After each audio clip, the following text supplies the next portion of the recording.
année au Québec, dans le domaine de la gastronomie, il y a un gala qui est super important. C'est comme les Oscars dans le milieu du cinéma international. Ben là, c'est un petit peu les Oscars de la gastronomie. Ça s'appelle les Lauriers. Et lors du gala des Lauriers, on remet chaque année un prix du public. Donc, c'est le public qui vote pour dire, ben ça, c'est ma personnalité gastronomique préférée. Puis cette année, il y avait plein de gens qui étaient en compétition, puis des gens que vous connaissez. Là, il y avait Ricardo, Martin Picard, Bob le chef, Stéphano, Marie-Lou. Ben, c'est mon invité qui a gagné le prix du public, le laurier du public. C'est Dominique Rioux, une chef bouchère. Bonjour, Dominique. Salut, ça va bien? Ben, moi, ça va super bien. Donc, la semaine dernière, en fait, tu fais le tour de la famille. La semaine dernière, tu étais interviewée par Richard. Tu venais parler de ton livre qui s'intitule Carnivore. Puis là, quand j'ai appris que tu gagnais le laurier du public, j'ai demandé à mes collègues, j'ai dit, est-ce que j'ai le droit de la réinviter? Il me semble que Richard, il n'a pas posé toutes les bonnes questions. Il me semble qu'il reste encore des choses à savoir sur Dominique. Mais surtout, ce laurier-là, surtout que tu étais en compétition, c'est ça, Marie-Lou, Sœur Angèle, Stéphano. Comment tu as reçu cette reconnaissance-là? Bien, déjà, juste d'être nominée avec ces gens-là, c'est incroyable. Pour moi, une grande partie des finalistes, c'est en fait des inspirations. Pour moi, là, à la Distasio, c'est en partie à cause d'elle aujourd'hui que je fais beaucoup de cuisine. Oui, vraiment. Donc, en plus de gagner, c'était surréaliste. Là, même encore aujourd'hui, j'ai vraiment gagné. Là, c'est incroyable. Veux-tu que je te pince? Oui. OK, je te pince. C'est vrai. Oui. C'est pour de vrai. Ça t'est vraiment arrivé. Alors, donc, toi, les gens qui ont voté pour toi, ils te connaissent pour toutes sortes de raisons. Évidemment, il y a ce livre-là. Tu travailles dans une boucherie-épicerie à Verdun. Oui. Mais aussi, c'est ta présence TikTok, ta présence dans les médias et, entre autres, TikTok. Alors, pendant qu'on se parle, je vais demander à mes collègues de faire jouer quelques extraits, mais on n'entendra pas le son. Mais on te voit. Alors, moi, j'adore ça parce que là, par exemple, tu nous montres comment faire des pogos avec 2 ingrédients. Des saucisses Lafleur et des patates déjeuner. Mais tu nous simplifies les choses. Il y en a un autre, à un moment donné, tu fais comme des bonbons de viande, mais quand on te regarde aller, ça a l'air simple, Dominique. Comment ça se fait que nous, on trouve ça compliqué dans notre vie de tous les jours, puis toi, c'est facile? Pourquoi c'est simple? Ben, parce que je cuisine vraiment beaucoup, donc c'est sûr que plus qu'on pratique, plus ça a de l'air simple. Oui, mais moi, ça fait 59 ans que je pratique, puis c'est toujours pourri. On lâche pas. Bon. Mais oui, j'essaie d'amener ça d'une façon le fun aussi, qui est plus accessible. Parce que c'est sûr que je peux faire des fois des assiettes super gastronomiques, mais des recettes de 2 ingrédients, c'est le fun aussi, parce que tout le monde dit « Hey, j'ai ça dans mon congélateur, je pourrais essayer ça ce soir. » Donc, c'est le fun de faire participer les gens aussi, de non seulement regarder la vidéo, mais de le faire aussi à la maison. Mais ce qui est intéressant, c'est que tu as vraiment l'amour de la viande, j'allais dire, tatoué sur la peau, mais vraiment tatoué sur la peau. Parce que je regarde ici, là, tu sais, quand on va dans la section viande à l'épicerie, ben on prend un steak ou tu sais pas, puis ça va être marqué grade 1. Ben elle l'a tatoué dans le cou, hein? Oui, puis je me suis donné le meilleur grade, là. J'ai pas niaisé. J'ai mis le best. Ben oui, c'est pas de la viande hachée cheap, là. Non, madame. Est-ce que tu as d'autres tatouages reliés à la viande sur ton... J'ai des petits cochons. J'ai un petit cochon ici. Attends, montre-moi le petit cochon. Oh, c'est trop mignon. Il est vraiment mignon. Oui. Vraiment Et mignon, sur mes doigts d'honneur, j'ai Pork Star, qui est un... Ça, c'est ça, c'est le meilleur. J'ai toutes sortes de petits tatous un peu rigolos. Pork Star, c'est hilarant. Donc, le domaine de la boucherie, parce que c'est vraiment ça qui te passionne, c'est le travail de la viande, la noblesse du travail de la viande. Est-ce que dans un monde, puis c'est pas rien, ton livre, ça s'appelle Carnivore, c'est un peu baveux aussi, dans un monde où tout le monde est vegan ou végé ou non gluten, puis non ci, puis non ça, ça peut être un peu baveux pour dire, regardez, moi, c'est cochon, puis je suis pork star. Oui, non, c'est sûr que... T'as un petit côté baveux? Un petit côté un petit peu arrogante, oui. Ouais. En fait, c'est peut-être plus un côté assumé. Tu sais, moi, j'aime ça, la viande, je m'en cache pas. Si on n'en mange pas, c'est correct aussi, mais je suis fière d'en parler et de la travailler aussi, là. Est-ce que tu as des amis véganes? Oui, j'ai des amis vegan. Tu leur parles quand même? Ben oui. On va pas se séparer pour des affaires comme ça. Quand là. ils viennent manger chez toi, mettons, puis que tu t'installes à l'extérieur ou à ton chalet à Trois-Pistoles, puis que tu mets un gros, je sais pas moi, un gigot d'agneau, un méchoui ou je sais pas quoi, est-ce qu'ils ont envie de vomir? Est-ce que tu es obligé de les réanimer puis de leur faire... Non, en général, ça va bien. Puis en général, quand je reçois mes amis véganes ou qui ont des restrictions alimentaires, j'essaie de les accommoder puis de faire quelque chose plus pour eux, pour la visite. Mais non, à date, j'ai pas eu de mes proches, là, ça les dérange pas. Ils sont très au courant là, que j'aime bien la viande. Oui, ils sont mieux en tout cas d'être au courant.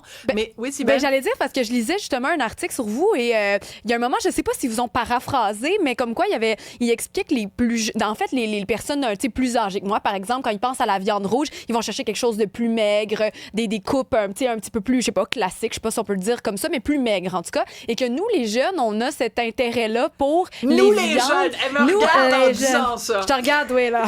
Ça passe 10 jours au Portugal puis ça dit nous les jeunes. Non, mais tu sais, moi, j'adore les viandes persillées. Je vois des vidéos, puis ça me donne envie de les manger, donc des viandes bien grasses. Est-ce que c'est vrai que les jeunes et les plus vieux... Il y a vraiment une différence de génération? Oui, j'ai dit ça dernièrement dans une entrevue, puis c'est vrai, on peut vraiment le constater que les gens sont plus au courant, peut-être les générations plus récentes, là, sont plus au courant de c'est quoi la qualité de la viande, qu'est-ce qui fait que sa qualité, parce que les grades de viande, c'est lié au persillage de la viande.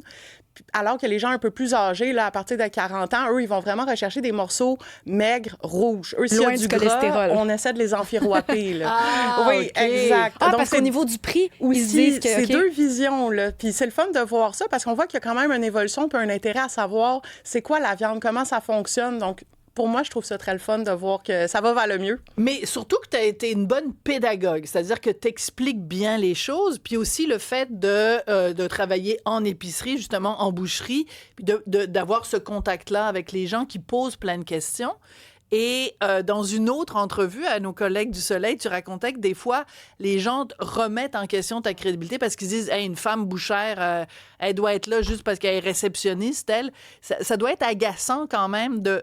Puis là, tu reçois le prix du public Laurier, donc c'est une reconnaissance, mais quand même, des fois, les gens ne te prennent pas au sérieux parce que tu es une fille. Oui, puis ça, on va jamais s'habituer. On va jamais s'habituer à ça. Ça fait 11 ans, puis encore, il y a des journées que ça passe, t'as une bonne confiance, ça va bien. Mais il y a des journées vraiment, là, t'es comme, ça va-tu finir un jour? Puis je pense pas que ça va finir un jour, malheureusement. Je pense qu'on a encore un bout de chemin à faire. Puis je pense que souvent, c'est maladroit de la part du client de faire comme « Ah, tu sais, t'as-tu un boucher qui peut m'aider? » Puis il pense pas nécessairement que je suis en mesure de le faire. C'est très, très, très irritant, mais ça fait partie de mon quotidien, puis j'essaie de voir ça autrement, là, mais c'est pas... Parce que quand t'as étudié en boucherie, t'étais la seule étudiante, mais maintenant que toi, t'es présente dans les médias, présente sur les médias sociaux, il y a sûrement plein de jeunes filles qui vont se dire « Hey, si Dominique a été capable de le faire, puis que ça a l'air cool, puis vraiment moderne, tu vas peut-être faire plein d'émules. Il y a plein de gens qui vont vouloir être bouchères comme toi. Bien, j'espère vraiment que ça va aller dans ce sens-là, puis pas juste pour la boucherie. Tu sais, moi, s'il y a une petite fille qui veut être mécanicienne, là, ben vas-y, fais, oui. T'es capable, là, genre, tu sais, vas-y. Donc, je trouve ça super cool si en plus, ça peut permettre aux femmes de vraiment s'assumer, puis de pas nécessairement écouter ce qu'on dit depuis longtemps, puis de juste suivre sa voix. Tellement bien dit. Tellement vous avez bien marqué dit. un de nos auditeurs, justement, qui nous dit « Félicitations, Dominique, moi, je la connais comme ma meilleure bouchère quand elle était chez Salaison Saint-André. Oui. C'est Antoine de Montréal qui Bonjour, dit ça. Antoine. On salue Antoine. Donc, maintenant, il faut aller à Verdun pour la voir. Oui, au marché Tondreau. Au marché Tondreau, merci. Oui, parce vraiment, qu'en plus, une place familiale, belle viande. Je regarde à la page, je sais pas combien, dans ton livre, la page 116, épaules d'agneau confites avec des pruneaux, de l'ail, du romarin. Même quelqu'un qui est un plouc comme moi, je pense que je serais capable. C'est sûr. Parce que écoute, 5 heures dans le four à 250, c'est juste, en fait, tu prends les étapes, tu prends tous les ingrédients, tu pitches ça dans le four, puis tu reviens 5 heures plus tard. Ça, c'est mon genre de recette. J'appelle ça de la bouffe de ménage. Ça, tu passes ça, là, puis tu vas faire le ménage.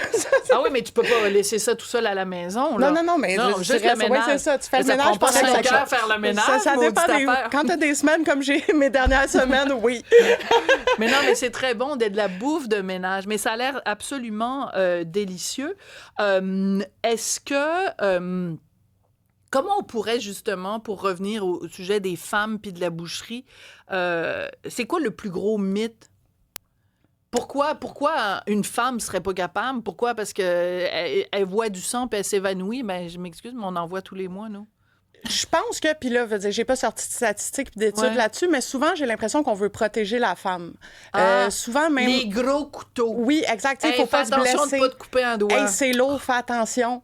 C'est lourd. Coupe-toi pas, là. Mais tu sais, statistiquement parlant, là, moi puis Roger, on a le même nombre de chances de se couper, là. Tu sais, je veux dire... On salue Mais il y a Roger peut-être un Laboucher. côté aussi au niveau du fait que, tu sais, c'est des corps morts, c'est des animaux. Il y a quelque chose peut-être un peu, pas grossier, mais tu sais, que peut-être traditionnellement, justement, parmi les stéréotypes, on n'associe pas ça aux femmes. Il y a aussi ça. Fait que de se dire que, tu sais, elle avec son couteau puis qu'elle coupe, tu sais, des viandes mortes, c'est comme... C'est un C'est bon donc pas point. délicat. C'est un Ouais. bon point parce qu'on Ouais. est souvent relié plus à la vie parce qu'on donne la vie, là. Donc, Ben peut-être que ça a un lien, mais c'est vrai que c'est un très bon point. Mais, tu sais, pas, mettons, toutes sortes de métiers, de toute façon, à partir du moment où ça demande de la force physique et qu'il y a un côté danger, donc que ce soit pompier, que ce soit policier, que ce soit... les gens, on n'associe pas spontanément à la femme, alors que, bon, ben, t'es la preuve vivante Oui. que ça fonctionne. Mais ce qui est drôle, c'est que des fois, ce sont des femmes qui te font pas confiance. Oui, puis ça, toutes les fois, quand c'est une femme, on dirait que je trouve ça encore plus irritant, mais... Parce que c'est un mononcle qu'on peut comprendre. Tu sais, mononcle Roger, il vient puis il veut parler à un gars. Oui. Tu sais, à la rigueur, on peut comprendre dans sa tête, mais qu'une femme fasse pas confiance à une femme, c'est doublement insultant, je trouve. Je trouve ça dommage, mais tu sais, ça démontre bien justement qu'il y a encore un petit peu de chemin à faire, puis que, tu sais, en même temps, c'est mon choix d'avoir fait ce métier-là. Je l'ai vu dans les premières années que ça allait être comme ça, puis que j'étais pas sortie de l'auberge. C'est que, tu sais, il faut quand même que je vive avec, mais j'espère que ça va aller de mieux en mieux, puis que toutes les petites filles de ce monde vont pouvoir exercer le métier qu'ils veulent vraiment eux-mêmes. Quand on mange de la viande, pourquoi il faut la découper? Faut-tu découper dans le sens des fibres de la viande ou contre les fibres de la viande? Ça va dépendre de qu'est-ce qu'on fait. Si on fait un rôti, on va y aller d'un sens des fibres de la viande pour que, justement, quand on va trancher après, ça soit perpendiculaire, donc sens contraire. OK. Quand ça va être un steak, souvent, on va couper directement sens contraire parce que ça va être plus mince, là, donc on n'aura pas nécessairement besoin de trancher après. OK, je suis pas sûre d'avoir tout compris, Faut acheter le livre pour tout comprendre ça. C'est imagé. Mais moi, j'avais une question. Spring, est-ce que les thermomètres à cuisson, c'est indispensable? Indispensable, absolument. Les chiffres, c'est la précision, puis on peut pas se tromper quand on attend un chiffre. Tu sais, si c'est 52 Celsius, à 52 Celsius, t'es sûr que c'est le bon résultat. Parce qu'aussi, il y a le test de ça, comme ça, là. Oui. Pour le steak, là, on se met le doigt, puis là, on même, voit Tu touches ton pouce qui vient toucher chacun de tes doigts, puis ça devient de plus en plus dur, plus tu t'éloignes. OK. C'est ça. Ça Ouais. peut aider, ça peut guider, mais est-ce que ça va être vraiment précis? Non. Tu sais, ça va donner une bonne idée, mais ça sera pas la précision et la cuisson parfaite absolue, là, tu sais. Ben moi, de toute façon, la seule chose que je fais comme viande, c'est... Ben, je fais du poulet, évidemment, mais je fais de la bavette, puis c'est 4 d'un côté, 4 de l'autre, puis je laisse reposer 4. Parce que j'aime ça saignant. Je dis, voilà, faut garder ça simple pour ma tante Sophie, C'est là, parce parfait. que 4, 4, 4, puis Oui, la journée bavette. que ça va être plus épais, il va y avoir un problème, par exemple. Oui, c'est ça. Par contre, avec ton épaule d'agneau confite avec des pruneaux, de l'ail et du romarin, j'ai l'impression que je vais être en Provence, un petit verre de rosé avec ça. Oui. Dominique, ça a été un plaisir, un laurier amplement mérité. Puis on Merci. salue toutes les autres personnes qui étaient en nomination contre toi. C'est Dominique qui l'a eu. Merci beaucoup. Merci beaucoup, c'est gentil.